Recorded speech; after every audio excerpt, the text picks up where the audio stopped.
So as Bear realizes that Nikki is gone, his amygdala immediately flags that something is wrong, and his defense mechanism then becomes triggered, causing a spike in his respiration rate. His mouth immediately opens as his brain floods him with oxygen to defend himself. Already he knows that something is seriously wrong with her, so her disappearance immediately provokes this response.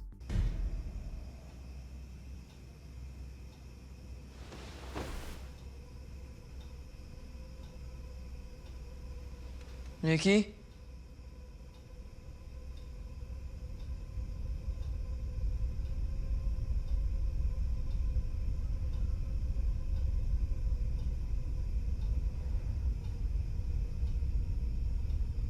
Go back to sleep. Nikki.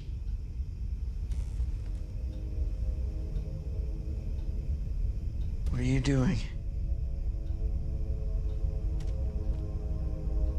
So the moment Nikki responds, Bear does a strong and brief exhale and inhale, and this is part of the startle response. Bear was already in a state of elevated sympathetic activation, realizing that Nikki had disappeared, and so becomes hypersensitive to stimuli, and it's why he expresses this response. His brain immediately causes him to rapidly inhale as it prepares to defend itself. And Nikki moves extremely strangely here. It's slow, deliberate, and consciously controlled motion, as opposed to being caused by natural motor inhibition. The entity is deliberately faking it here. What are you doing? Watching you sleep. You're so cute when you sleep. Wearing my sweater, huh? Smells like you.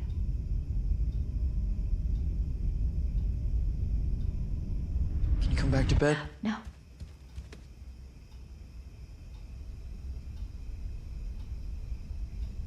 Nikki?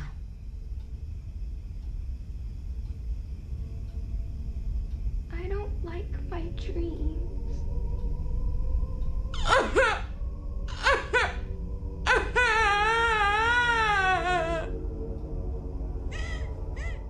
Sorry to interrupt, but I have a new Discord, so if you'd like to hang out with me, please click the link in the comments section. So the entity possessing Nikki has no idea how to express genuine emotions. She cries by inhaling as opposed to exhaling, which defies evolutionary science. When in a state of extreme stress, we cry as a way of downregulating our arousal, so our brains force us to exhale, and this is to stimulate our parasympathetic nervous system, which helps with emotional regulation. She does the opposite here, and sharply inhales, which actually triggers more sympathetic arousal as opposed to reducing it. It shows that the entity just has no idea how to actually control a human body, realistically. I feel like you don't love me as much as I do. Like it's not mutual. No, I do. Just come back to bed. Please.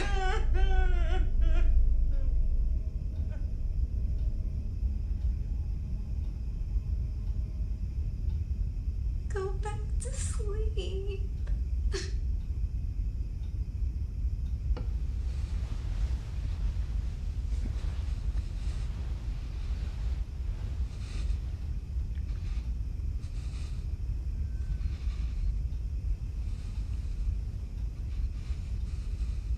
So Nikki immediately stops expressing strong sympathetic activation and arousal here when Bear follows her instructions, which is totally unnatural. There is no naturally evolving emotional response here. It's just abrupt changes that we're seeing, and this is because the entity feels vulnerable here. When sleeping, its control over Nikki weakens, and she tries to keep away from Bear to avoid ruining the illusion. It's why she fake cries here. The entity knows that Bear follows her instructions when it acts emotional, as we saw with the dinner scene earlier.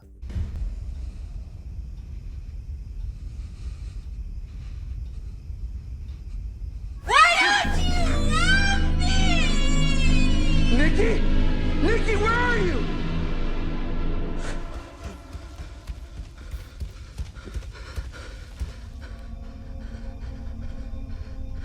What?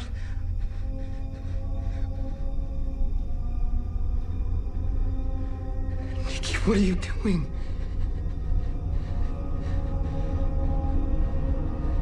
Nikki! So Bear is in a state of extreme sympathetic arousal here, and her sudden shouting triggers his startle response again. He expresses an extremely elevated respiration rate here, as well as displays sympathetic tremors as he shakes on the spot. Meanwhile, the entity is hiding Nikki's face, as it knows its control over her for some reason has been weakened. What we're witnessing is Nikki desperately trying to regain control of her body, and the entity trying hard to conceal it. The flowers hide her face to stop Bear from potentially seeing her real face coming through. What do you want me to do? For Sandy, okay?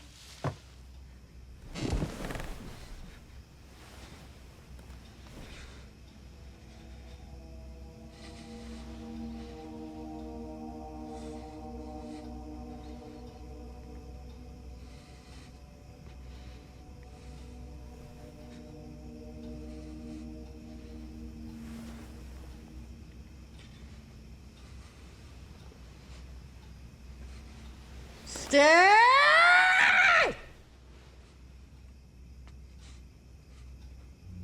So as she screams to stay, Bear immediately expresses strong muscle tension in his face and jaw, whilst at the same time enters the freeze response. His brain is artificially restricting motor output to avoid provoking a response from her. He then expresses the globus response, swallowing as a result of muscle tension in his throat. Interestingly, Nikki before was speaking without even moving her mouth, but now shouts at him in her normal voice. And I think that this is important as it shows that before the entity wasn't fully in control of her body. It's incredible acting from both of them.